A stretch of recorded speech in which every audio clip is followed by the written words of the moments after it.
Welcome to our YouTube channel. Myself Anis Ansari from Rahmania Urdu Junior College, Madura. All of you know that due to coronavirus, COVID-19 pandemic, schools and colleges have been shut from last 4 months. And there seems to be no signs of these schools and colleges being reopened anytime soon. But we can't remain static. We have to move forward. We have to find out the new ways of learning. And there are several ways of learning apart from classroom teaching. And one of the most effective way of learning is by watching YouTube videos related to your topic. Dear students, your generation is very lucky. Today, there is no dearth of resources for learning. The magic box which you are presently holding in your hand, you can learn anything from it. You might have heard stories about the candidates who have cracked exams like MPSC and UPSC only through mobile and internet. If they can crack exams like MPSC and UPSC through mobile, why can't we study 12th standard English through mobile and internet? Yes, we can do that. The only thing that you need today is strong will and determination. So let us start our new syllabus with poetry section. Let us start with this beautiful and inspiring poem, Song of the Open Road. Let us break some ice so that you will feel more comfortable. Choose the mode of the travel that you would like the most for a journey. Now there are different modes of travel, जिसे हम उर्दू में आमोदरफ्त के ज़राए कहते हैं. Airways, waterways, railways and roadways. आपको कौन सा सबसे ज़्यादा पसंद है?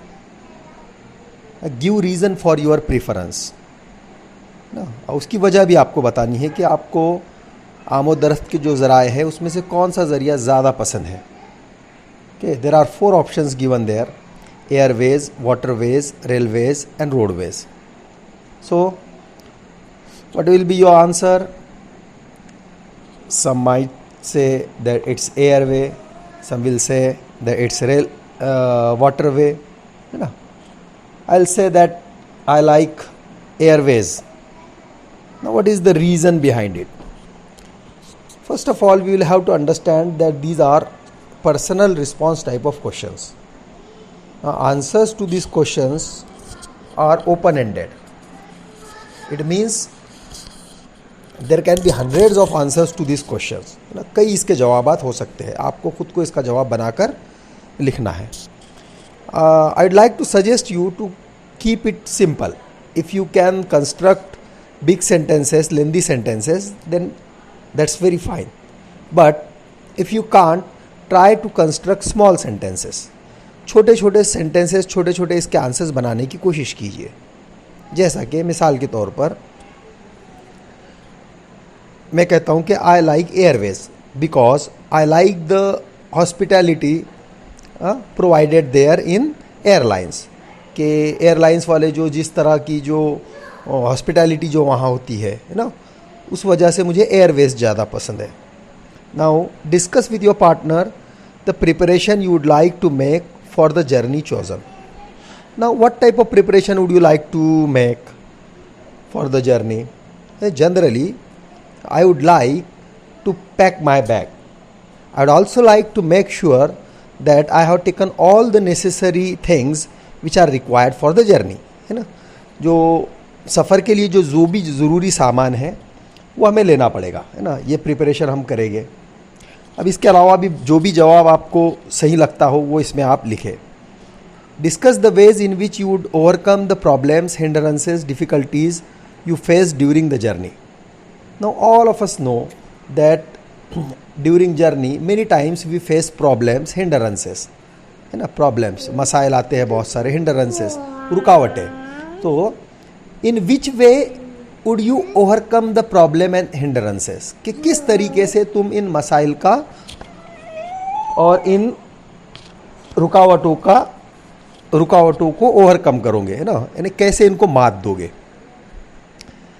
किस तरह से हम रुकावटों को और मसाइल को मात दे सकते हैं, मुश्किलात को मात दे सकते हैं. I will say that first of all I would like to find the source of the problem और that hindrance and then I will try to solve it, है ना, कि उसका ज़रिया क्या है उस प्रॉब्लम का, उस रुकावट का, उसको मैं देखूँगा और सॉल्व करने की कोशिश करूँगा. As I have already told you that there can be hundreds of answers to this questions, है ना. सो जो भी जवाब आपको सही लगता हो वो आप लिखो. All your answers are right correct as long as they are related to the questions, कि जब तक वो सवाल से रिलेटेड है आपके सारे जवाब सही हैं, है ना. कई जवाबात इसके, हर स्टूडेंट का जवाब यहाँ पर अलग अलग हो सकता है ना. ये सारे जवाबात आपको इसमें यहाँ पर लिखने हैं बाद में. During every journey we have to observe certain rules. Discuss your ideas of the journey without any restrictions, है ना. रिस्ट्रिक्शंस यानी क्या? रिस्ट्रिक्शंस यानी जो पाबंदियाँ हम पर लगाई जाती है ना. So if you are travelling, okay, and if you want to travel without restrictions, so what is your idea about it, ना. बगैर किसी रुकावट के अगर आप सफ़र करना चाहते हो तो कैसे करोगे, है ना. किस, उस बारे में आपका क्या ख्यालात है ना. सो इस तरह से आप उसकी शुरुआत कर सकते हो. आई वुड गो अलोन, कि मैं अकेला जाऊँगा. I would go with selected friends, है ना. I would go without plan कह सकते हो तुम, कि अगर कोई बगैर प्लान के मैं जाऊँगा. I will go without deciding the destination, के बगैर मंजिल तय किए या डिसाइड किए, है ना, मैं सफ़र पर निकल जाऊँगा. इस तरह के जवाबात इसमें हो सकते हैं. ओके, अब आपको करना क्या है कि हमने यहाँ पर डिस्कस तो किया, लेकिन हर एक में आप यहाँ देख रहे हैं कि ABCD 4 पॉइंट्स दिए हुए हैं, है ना. कुछ पॉइंट्स हमने जो यहाँ पर डिस्कस किए हैं, you can write it down. और उसके अलावा भी आपको यहाँ पर जब आप रजिस्टर में इसको मेंटेन करोगे तो ये सारे पॉइंट्स आपको लिखने हैं. Okay. Song of the open road by Walt Whitman. Walt Whitman was an American poet. He is often called the father of the free verse. Now this term free verse is very important. We'll have to understand this term. What is free verse? ये free verse क्या है? Free verse is a poetry that does not rhyme or have a regular rhythm. Free verse में rhyme नहीं होता है, regular rhythm नहीं होता है. और जिस टाइप की पोएट्री में रेगुलर रिदम और राइम ना हो उसे हम फ्री वर्स कहेंगे. फॉर एग्जांपल, हमारी जो नेक्स्ट अगली पोएम है इंडियन वीवर्स, उसकी पहली 2 लाइन्स हम देखते हैं. Weavers weaving at break of day, why do you weave a garment so gay. If you will notice that in this initial 2 lines there are 2 words, day, gay, and these 2 words rhyme, and there is also a rhythm in these 2 lines. That's why we say that this is regular poetry. Okay, this is not free verse because there is rhyme in it and there is rhythm in it. इस तरह का rhyme और rhythm आपको song of the open road में नज़र नहीं आएगा. इसी वजह से हम कह सकते हैं कि ये पोएम फ्री वर्स में लिखी गई है. तो उम्मीद करता हूँ कि आपके समझ में आ गया होगा कि फ्री वर्स क्या है. हमने कंपैरेटिवली देखा दोनों पोएम में. अब यहाँ देखो, a foot and light hearted I take to the open road, healthy free the world before me, the long brown path before me leading wherever I choose. यहाँ कहीं आपको राइमिंग वर्ड्स आपको नज़र नहीं आएंगे, है ना. राइमिंग वर्ड्स यहाँ पर नज़र नहीं आ रहे. क्यों नज़र नहीं आ रहे? क्योंकि this poem is written in free verse. Okay, now will look the summary of this poem. In this particular poem the poet is talking about mobility. Poet जो है वो हरकत पजीरी की बात कर रहा है ना, चलते रहने की बात वो कर रहा है. A foot and light hearted I take to the open road.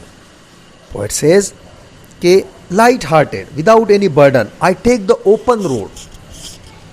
Open road, open road means road खुला हुआ है पोएट के लिए ना. कहाँ जाना है, कहाँ जाना है, खुला है रोड, जहाँ कहीं उसे पसंद आए वो वहाँ जाएगा, है ना. Healthy free the world before me. As earlier we have seen that where is he going? He says that the road is open for me, the world before me. He doesn't say that this is the destination where I am going, कि मैं यहाँ जा रहा हूँ, नहीं कहा है poet ने. He says the world is before me. पूरी दुनिया जो है वो मेरे आगे है ना, मेरे सामने है, मेरे नज़रों के सामने है. The long brown path before me leading wherever I choose. कि जहाँ कहीं भी मुझे जाना हो, वेर एवर, है ना. The long brown path before me leading, और ये रास्ता मुझे वहाँ ले जा रहा है. लॉन्ग ब्राउन पाथ है ना, ये जो रास्ता नजर आ रहा है ना, ये वहाँ मुझे ले जा रहा है. Henceforth I ask not good fortune, I myself am good fortune, है ना. इसके बाद I ask not good fortune. Good fortune नसीब, अच्छा नसीब.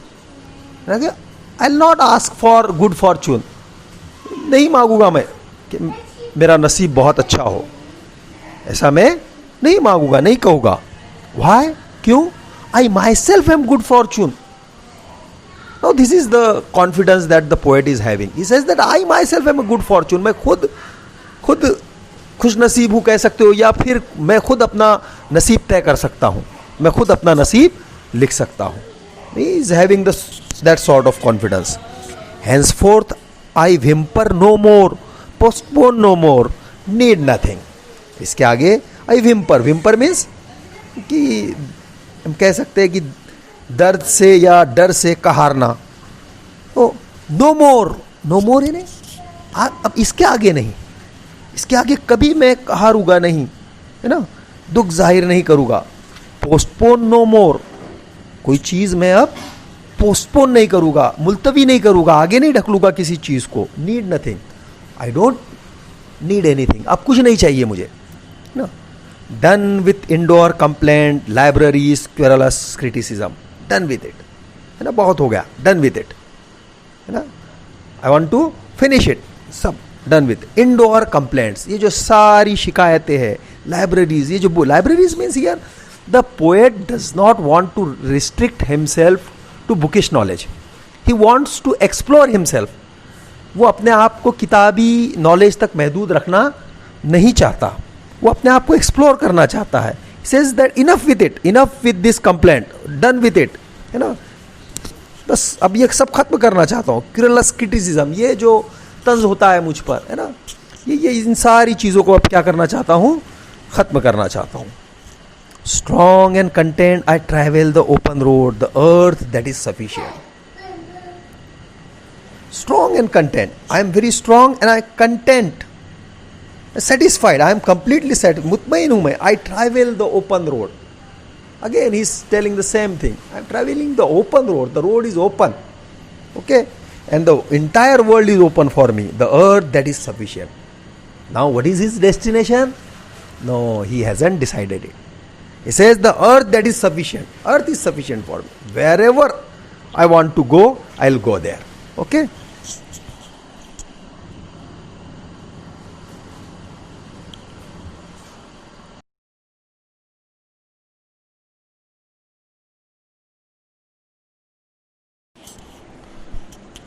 I do not want the constellations any nearer. I know they are very well where they are. Constellations actually means the group of stars, but here it means influential group of people. यहाँ पर इसके मायने हो गए कि जो लोग असर डालते हैं दूसरों पर. I do not want them, ऐसे लोग मुझे नज़दीक नहीं चाहिए. I don't want these people nearer to me. I know they are well where they are, wherever they are, they are good there. I don't want these kind of people who try to influence other near me. I know they suffice for those who belong to them. They are good where they are. Okay. Still here I carry my old delicious burden. I carry them, men and women. I carry them with me wherever I go. Now friends, there is one beautiful expression in these lines, and that is old delicious burdens. Delicious burden कहा गया है.